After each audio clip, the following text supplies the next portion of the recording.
How do you balance law enforcement's need and people's interest in investigating crimes while protecting people's privacy? How do we educate people about making the decision whether they're going to put their personal business into a database or to a platform that can be accessed by pretty much anybody?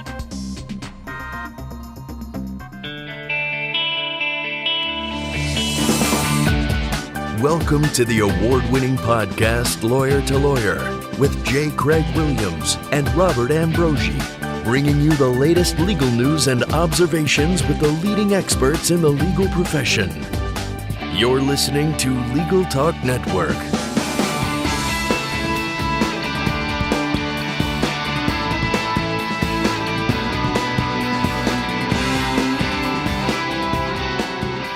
Welcome to Lawyer on the Legal Talk Network. I'm Craig Williams, coming to you from Southern California. I write a legal blog called May It Please the Court and have a book out titled The Sled. And this is Bob Ambrogi coming to you from Massachusetts, where I write a blog called Law Sites. I also host another Legal Talk Network program called Law Technology Now. And Bob, before we introduce today's topic, we'd like to take a moment to thank our sponsor, Clio. Clio's cloud-based practice management software makes it easy to manage your law firm from intake to invoice. Try it for free at Clio.com. That's CLIO.com. After decades of searching and investigations, law enforcement authorities in California have arrested Joseph James DeAngelo, who they suspect of committing a dozen murders and 50 rapes from 1976 to 1984. Information from an online genealogical site, alongside a lengthy investigation, led to his arrest.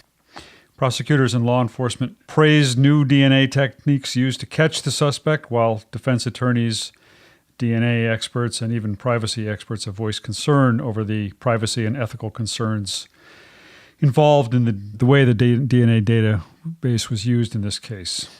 On May 3rd, a Sacramento judge ruled that authorities can, in fact, collect DNA fingerprints and body photos of the alleged Golden State Killer. And today on Lawyer to Lawyer, we're going to take a look at that case, the Golden State Killer case, the latest DNA techniques used, and the controversy over tracking down alleged perpetrators through genealogy websites, law enforcement's vantage point, the investigation process. We'll also discuss the privacy and ethical concerns over this data. To help us do that today, we have two guests joining us. First of all, I'd like to welcome to the program attorney Bicca Barlow from the law office of Bicca Barlow. In 2004, Ms. Barlow became the DNA attorney for the San Francisco Public Defender's Office, where she acted as an in-house expert, consulting with attorneys on cases involving DNA evidence and acting as co-counsel, primarily on homicide and serious felony cases.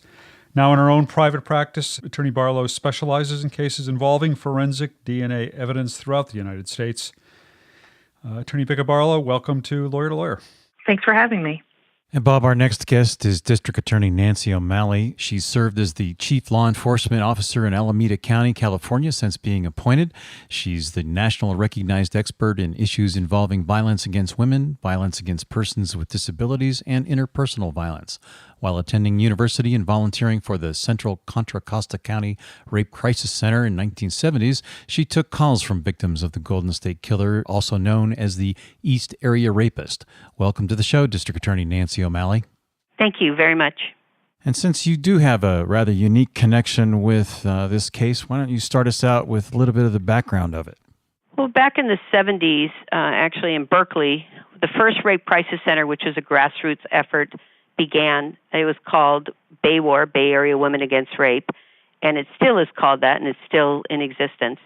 But what it did was it began the creation of rape crisis centers that were primarily led by volunteers.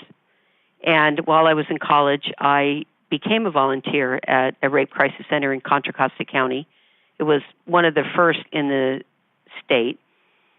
The way the rape crisis centers worked back then is that, and still do, is that they'd have volunteers who would take phone calls of somebody who around a sexual assault experience, whether it was a family member or someone wanting to call the police or a past experience. And then when a sexual assault crime did occur, somebody, the police or the hospital or the individual would call the hotline, and an advocate like myself would actually go to the hospital with the victim and be there while the hospital did an examination, including a forensic examination, which in those days we called a rape kit, a completed rape kit. We now call them sexual assault kits. When I was one of the advocates, a volunteer advocate, I did take phone calls from women who had been attacked by the East Area Rapist, and a lot of people who thought the East Area Rapist was in their neighborhood or around their house. And I accompanied one of the victim survivors to the hospital when she had her exam done. And Nancy, could you tell us a little bit more about the East Area Rapist, what you know about the investigation and how it proceeded over the years and how the suspect was eventually identified? When we call him the East Area Rapist up in Northern California, he had broken into houses, sexually assaulted women in Sacramento area, and then he started showing up in Contra Costa County. There was one sexual assault crime that happened in Alameda County in the city of Fremont. There were 8 in Contra Costa County, and there were several in Sacramento. I think there was one. There were a few down in San Jose, which is just going from east to starting south. So he had a very unique MO, modus operandi, as we all know. One of them is that he would, sometimes it was not really clear how he got in the house, so there was a question of whether he would go in during the day when people had their house unlocked and stand in a closet or hide in a closet or someplace where he wouldn't be detected. Sometimes he came in through sliding glass doors or through open windows.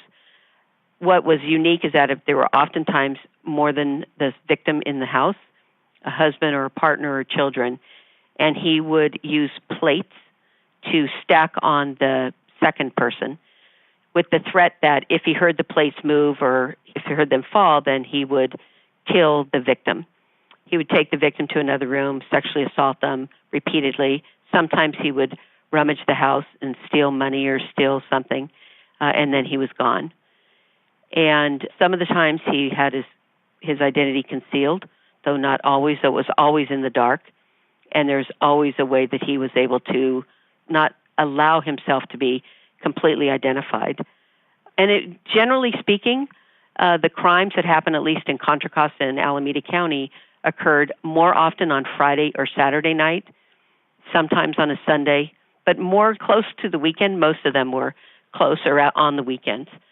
So he had a very peculiar MO and a peculiar pattern to what he was doing and how he was doing it.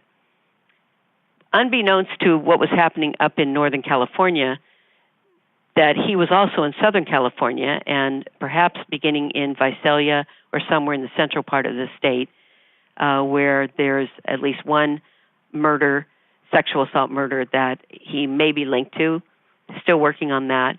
But in other parts of Southern California, Orange County, Santa Barbara County, Ventura County, and there were women who were being, that we know of 12 women who were raped and murdered. They did not have a suspect in those cases. We didn't have a suspect in ours. Once we started testing forensic sexual assault, those sexual assault kits that I talked about, some of them were tested, 30 years after the crime happened, because in this state, in this country, we had a big issue with rape kits or sexual assault kits not being tested. And what we discovered, and I found it in my own county and then worked across the country with others, was that these sexual assault kits were put in an evidence room for the police, and they were never taken out and never tested. Once that effort started happening, and I've written legislation around it, and we started testing these sexual assault kits, all of a sudden the DNA profiles started appearing. And it became the same. What we discovered was the profiles down in Southern California matched the profiles from Northern California. And that was about a few years back. And so once we realized that we had the same person had committed these crimes, the district attorney from Sacramento County really took the lead on this by pulling together the different agencies that had a crime that had occurred attributed to this profile, the person. We didn't know who he was. I was brought in part, I had the case in Fremont, but I was brought in because I was working in DNA and also my efforts to have all rape kits or sexual assault kits tested. And as soon as we started talking about the crimes, I realized, wow, I know this case because I was there when it happened. And I remember how it was for the communities being terrorized that, they're afraid to leave their windows open or afraid to leave their door unlocked. And, it was terrorizing for about a year throughout the area where I was. And so that task force started really giving focus to trying to figure out who this person was that was responsible for, we believe, 51 sexual assault crimes and 12 rape murders. And that's been what this team has been working on for the last 2 years until they discovered his identity a couple of weeks ago. Becca, let's get a little bit of background from you on how far we've come with this DNA testing. Nancy described how it's kind of started out in the 70s, really not at all. So where have things progressed since then, and where are we now?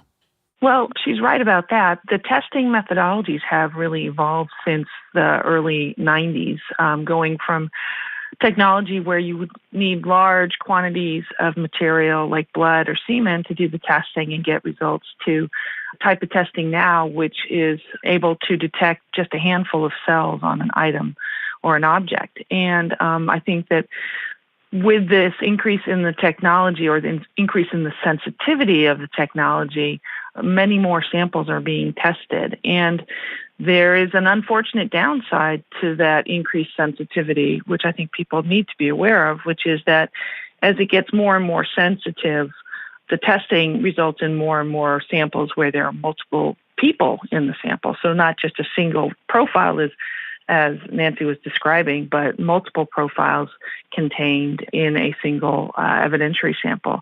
And the problem with that is that, and with older samples, for instance, from unsolved crimes, that the DNA degrades and things happen so that you don't get very good test results, even with the increased sensitivity. And that's where labs go then to testing such as the YSTR testing, which identifies male profiles versus just anyone in the sample. Can I just ask, Becca, Yeah. part of what distinguished this case, as I understand it, part of what's drawn the controversy about this case is not so much the sampling, but the way that those samples were used to search for suspects.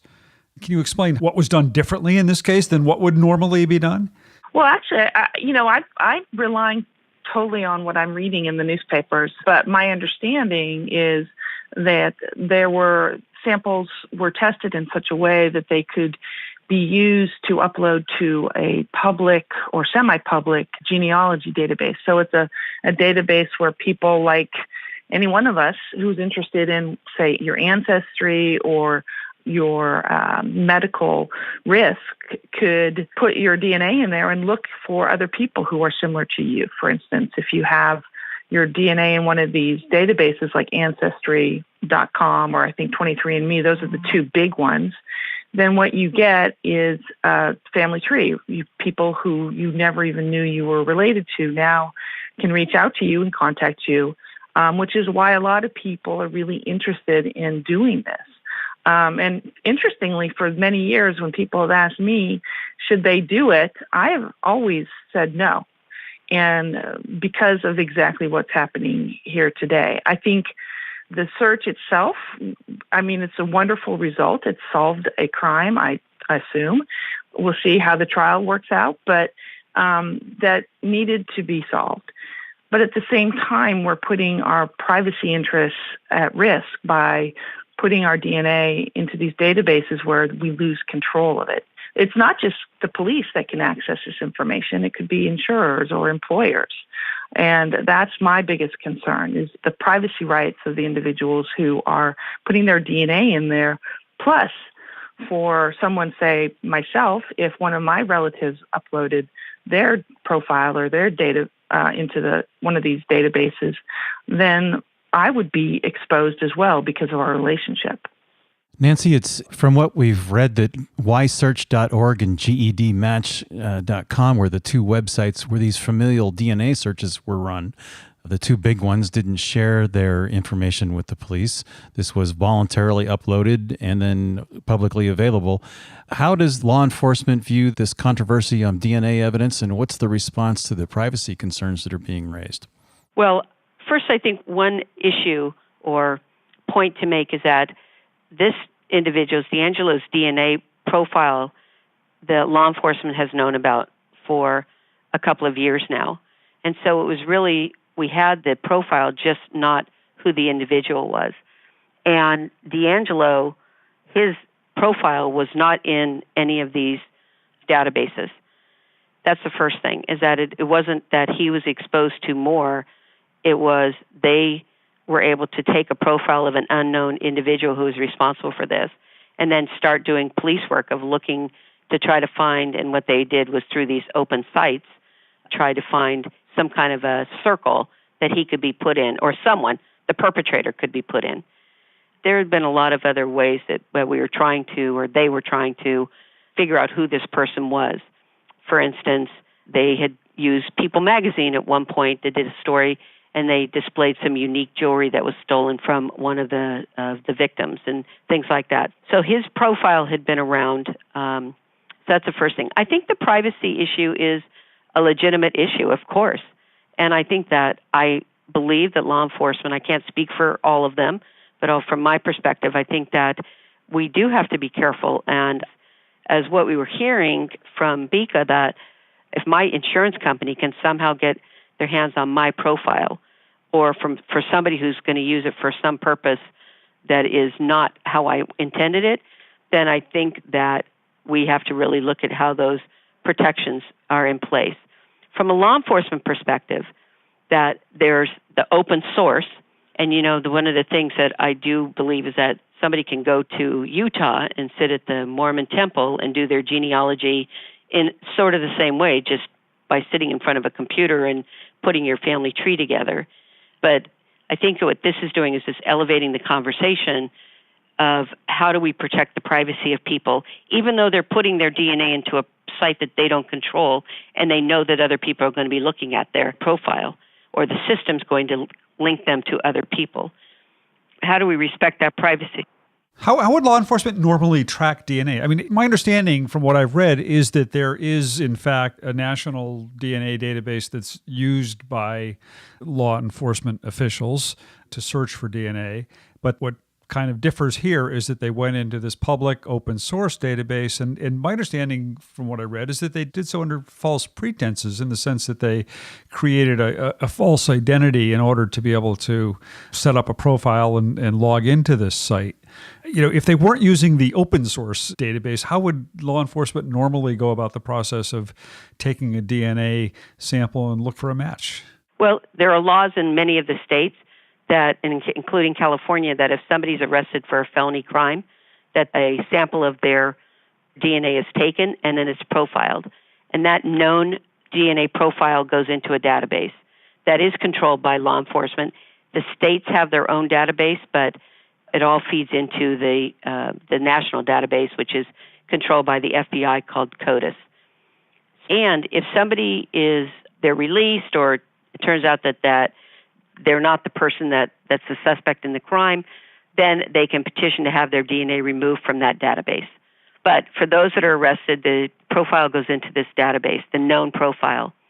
When there's a crime scene, like in a sexual assault case or a murder case, if there's fluid that is taken that has the nucleus to identify the DNA, then that is profiled, and that unknown perpetrator's profile goes into a separate database.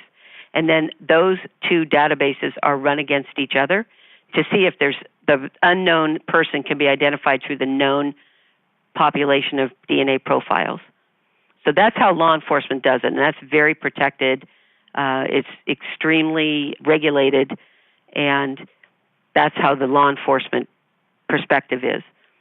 I just wanted to point out one difference between the type of searching that was done in this case, and at least as far as I know, and what law enforcement allows through the CODIS database, is that essentially what we have here is like something would be called a familial search. You're looking for relatives and not the individual.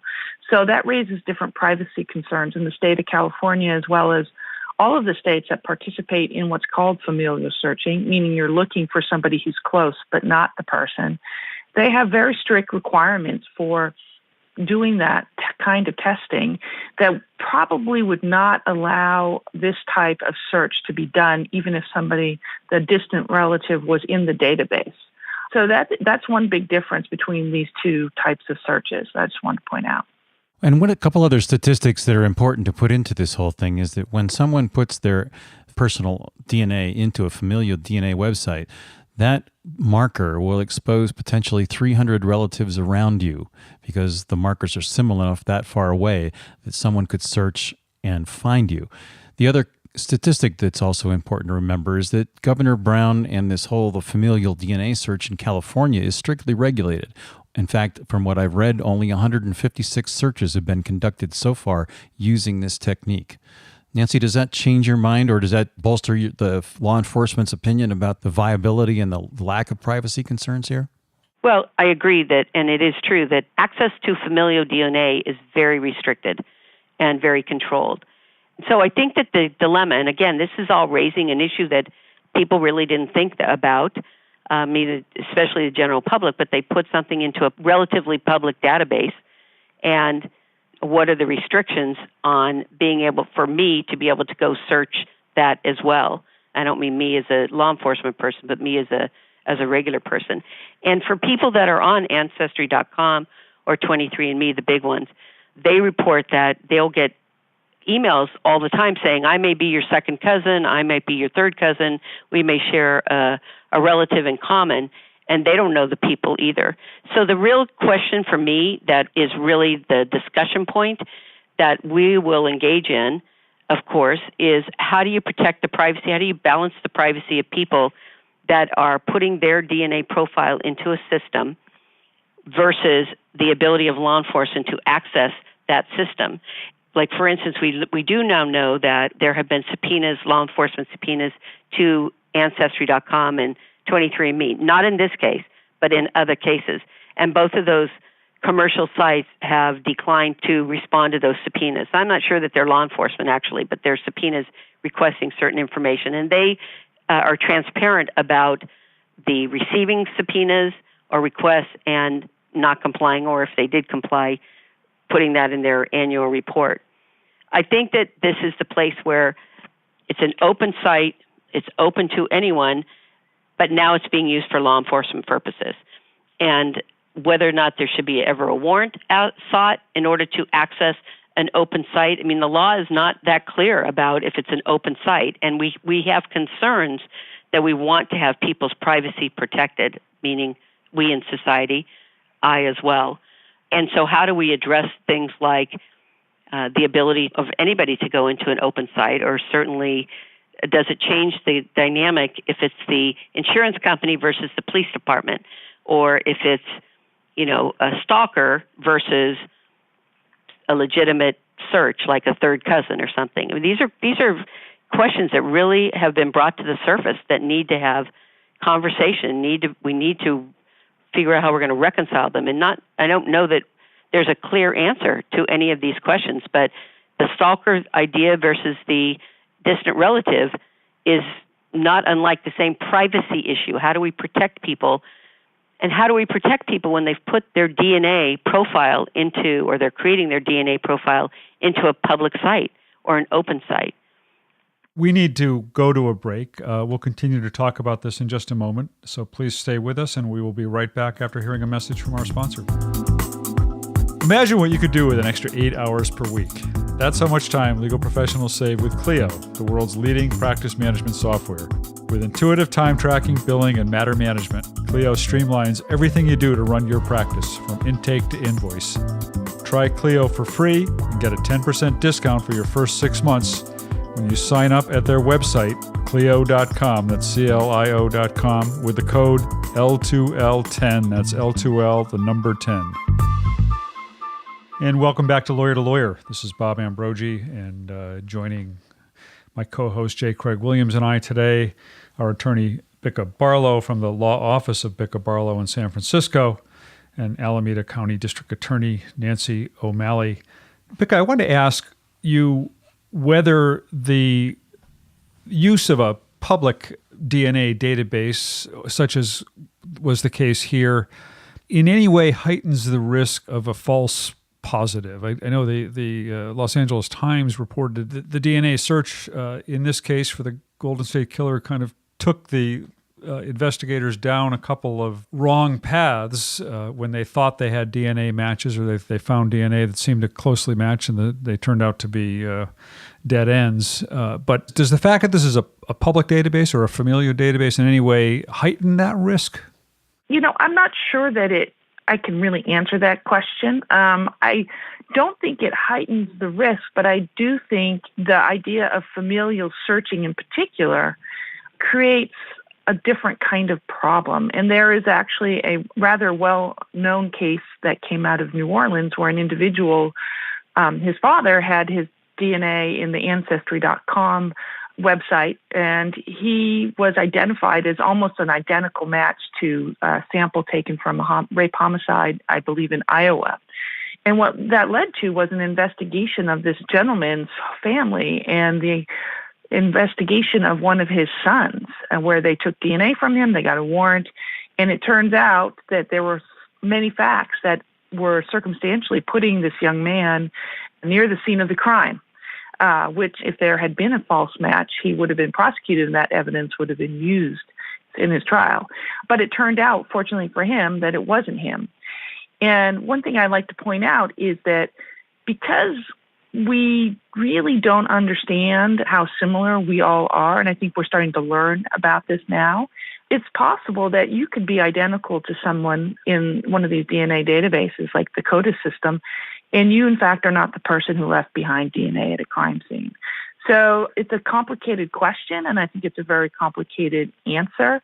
But I think that Nancy's point is well taken, which is how do you balance law enforcement's need and people's interest in investigating crimes while protecting people's privacy. And I have been thinking about this case in the context of all of the Facebook scandal that we've had in the last couple months. And I think similar to that, people want to know about their history. They want to know about their genealogy, and they don't understand that by putting their profiles into a database that they are opening themselves up to people who they don't want to have access to it, having access to it. Like I mentioned before, employers, or as Nancy said, a stalker.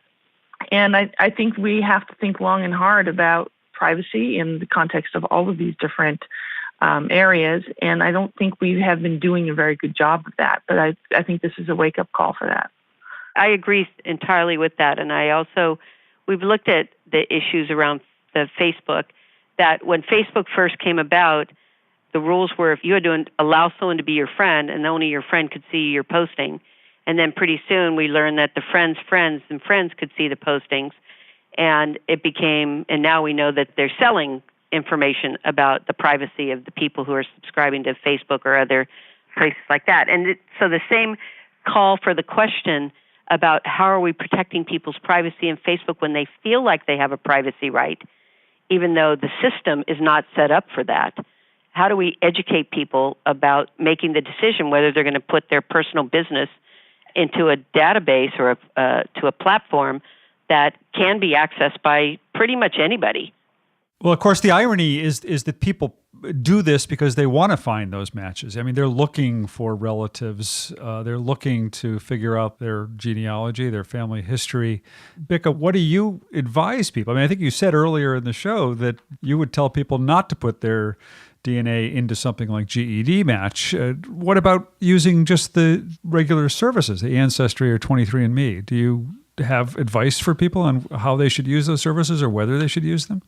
Well, as I said earlier, my advice generally is, especially if you're a man, that it's probably not a great idea. And the reason for that is sort of a different issue or different question than what we're talking about today, but I think I mentioned it at the beginning of this conversation, which is that as the technology is improving in DNA testing, we're getting more and more complex samples, and that means that they're harder and harder to interpret, and the labs are having more and more difficulty identifying sources to these samples because they're complex mixtures. And the problem is if you misinterpret a sample from a crime scene and then identify an individual who could be a source of that sample, you could very well be identifying a completely innocent person. And I will say this here, and I've said it many times before, but I am 100% convinced that there are people currently in prison right now who have been convicted of a crime based on shoddy DNA evidence, and they are 100% innocent. I'm absolutely convinced of that. And that's really my concern when it comes to just the overextension of the use of DNA without having corroborating evidence to support DNA evidence in the courtroom, which does happen. And it's become such a problem that we have a name for it. It's called the CSI effect. Well, let me... So, Nancy, yes, we'll throw it right over to you, let you respond to that, and wrap up with your thoughts and your contact information so our listeners can reach out to you, and then we'll turn to Bicca. Well, it's a critical point to make that prosecutors, I will say, for the most part, you can't speak about everybody, but prosecutors have no interest in having innocent people be convicted or incarcerated. And part of how we are able to rely on the validity and the credibility of that DNA evidence is looking at the history of the lab. So labs have to report when they have false positives or when they make mistakes or when they mix their samples, those types of things. Most of DNA analysis is now done by robots and by computers, and so there's less opportunity for those types of mistakes that are made in labs. But labs have to document that, and when they do document it, that becomes part of the case. So as a prosecutor, if I look at a lab's history and see that they're sloppy or that they've made mistakes or they've misidentified, I'm not likely to take that, to use that lab for any of the work. And the last point I'll make is that whenever if a suspect's identified and that person is brought into the court, there's a second DNA test that's done. So we always do a confirmation test on the person that is identified by the profile to make sure that the person who's sitting in that room is the same person who's responsible for the DNA that was left at the crime scene. And in this particular case, multiple crime labs identified the same profile, even though they didn't even know the others were working on that, on crimes from the same person. Great. And how can our listeners reach out to you if they have further questions, Nancy? My phone number is 510-272-6222, and my email address is nancy.o'malley, O-M-A-L-L-E-Y, at acgov.org. Bicca, let's throw it over to you for your wrap-up and also your contact information. Well, I just think that we need to be cautious when we use DNA evidence in cases, regardless of how you find a match in individuals. I think people overestimate the accuracy of the testing, and with the advances in technology and sensitivity, I think that it's something that we should be looking at, and we don't want to wake up one day and have people coming back to court saying, look, I now can prove my innocence based on a new or different type of technology. We don't want to have what's happened in the United States with eyewitness identification and tool marks and fingerprints. That would be another travesty. And that's about all I had to say. My contact information, if anybody wants to speak to me, you can get on my website, which is my name, Bicca Barlow. So it's BICKABARLOW.com. Thank you very much for both of us. That brings us to the end of our show. If you like what you've heard today, please rate us in Apple Podcasts. And I also like to just take a moment to thank Bicca Barlow and Nancy O'Malley for taking the time to be with us today. Thanks a lot, really, and appreciated your insights and comments on this issue. And of course, you can also visit us at LegalTalkNetwork.com, where you can leave a comment on today's show and sign up for our newsletter. This is Bob Ambrogi on behalf of Craig Williams, everybody at the Legal Talk Network. Thanks for listening. Join us next time for another great legal topic when you want legal think lawyer to lawyer. Thanks for listening to Lawyer, produced by the broadcast professionals at Legal Talk Network. Join J. Craig Williams and Robert Ambrogi for their next podcast covering the latest legal topic. Subscribe to the RSS feed on LegalTalkNetwork.com or in iTunes. The views expressed by the participants of this program are their own and do not represent the views of, nor are they endorsed by, Legal Talk Network, its officers, directors, employees, agents, representatives, shareholders, and subsidiaries. None of the content should be considered legal advice. As always, consult a lawyer.